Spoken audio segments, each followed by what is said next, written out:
Hello friends, welcome to my blog. तो पुणी आज गुरुवार, तो तापर मुझे बनाऊँ संतुला। तो आसतु देखिए मुझे केमती बनाऊँ संतुला। ये देखिपे मुझे सब प्रकार परिबा ये मुझे भल भाव में धोई देती तो बनइबा संतुला।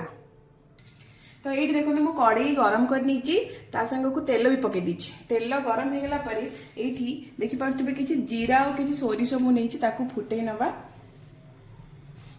भूसंग पत्रटा फुटीगला ये पकेबा कि सुखिला लंका। तापर मुझे किसी हेंगू आड कर सब जिन भल भाव में फुटीगला आम ये आड करदे दीटा टमाटो। ये टमाटो को अल्प टे भाजीगला आम जो काटी रखा परिबा गुड़ी को आड करना। देख परिबा को आड कर भल भाव में गोल नवा।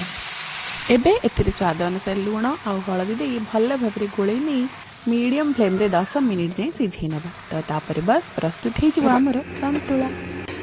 Thank you for watching.